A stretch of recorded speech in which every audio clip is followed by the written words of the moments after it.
welcome to Emma's ESL English.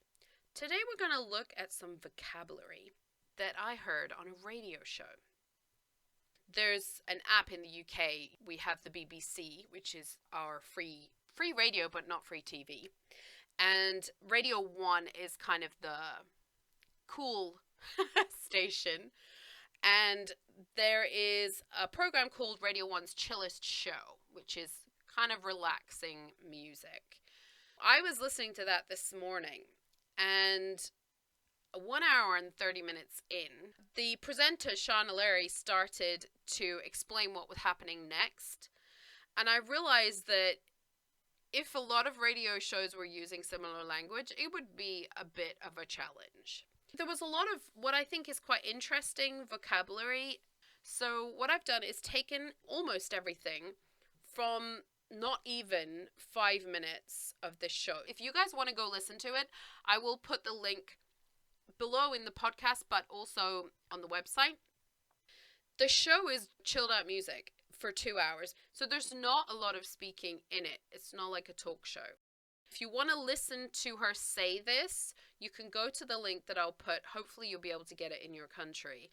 And it's from hour 1.31 to 1.35. That's it. It's a tiny little blip. But bear in mind, it's Sian Eleri. She is Welsh. So it's a great opportunity to listen to a different kind of an accent.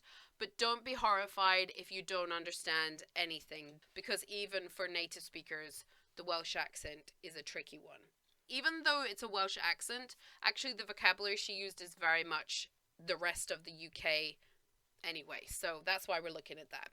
So I'll go through these things in the order that she says them on the program, and hopefully you guys will find it useful. First thing, I haven't got a thread to wear, I'm starting to panic. So this is in response to a gig that she's supposed to be going to, show that she's supposed to be going to, and she says, I haven't got a thread to wear, I'm starting to panic.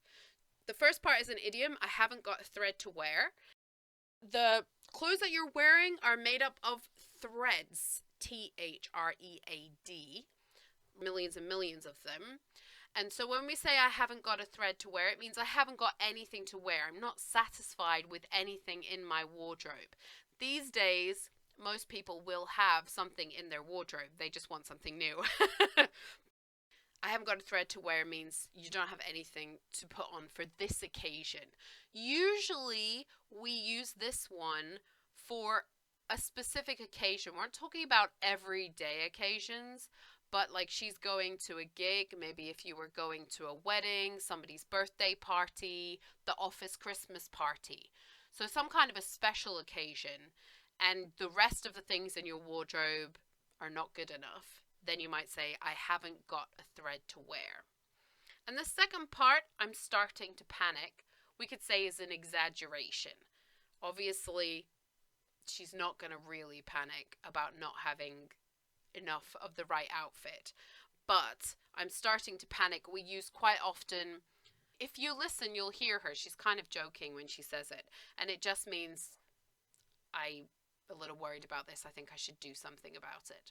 We can use it for more serious situations. If you are going to be late with getting your thesis in for your degree, then you definitely could say, I'm starting to panic.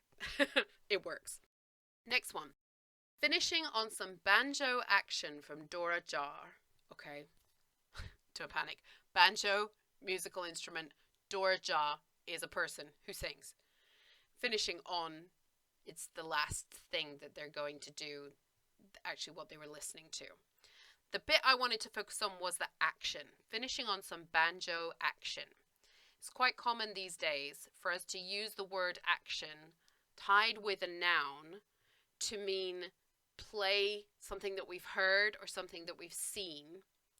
So in this case, some banjo action, but it could be some Jackie Chan action. That's proper action, mind you. It could be some pizza action.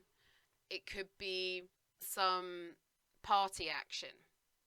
So what it means is the opportunity to do, listen, see something. Whatever is the noun before that, like I put some pizza action, so it means I want to have some pizza. So whatever is the noun that comes before the action, we want some of that thing. Or we're expecting some of that thing. Okay, next one. So this was talking about another artist. Excited to hear her just absolutely smash it in the park after just a stellar run in the US. What is she talking about? Okay, just absolutely smash it in the park. She's playing in the park. That's why the park is there. Absolutely smash it means do it really well. We're not talking about Hulk smash, breaking stuff all over the place. If we absolutely smash it, it's a positive thing. You did a really great job. You really did well. So we could use this. If you passed your exams with 100%, you absolutely smashed it. If you went to an interview, they gave you the job and you got a raise, you smashed it. Okay. The second part, after just a stellar run in the US. So in this case, we're talking about this artist did a run, meaning she played a lot of gigs. She had a tour in America, the US. Stellar is usually about stars. The stellar part means that her tour was very popular and very well done and very well received. So everybody's really excited about her and she's becoming famous because it was such a good tour that she had in America. So it was a stellar run. It's less common for us to use stellar, I think. It really works for this situation. We could say that was a stellar comment you made, meaning we're really impressed with that comment. We could say he wrote a stellar article the other day in the newspaper, meaning we were really impressed with his article. Next one. What we usually do in the last half hour of the show is play some electronic goodness. Okay, the last part here, play some electronic goodness. We have a lot of ways we use goodness, but in this way we're using goodness to say good things. To play some electronic goodness means that they're playing electronic-based songs that she really likes and everybody's going to enjoy. But just like the banjo action, we can attach this to other things.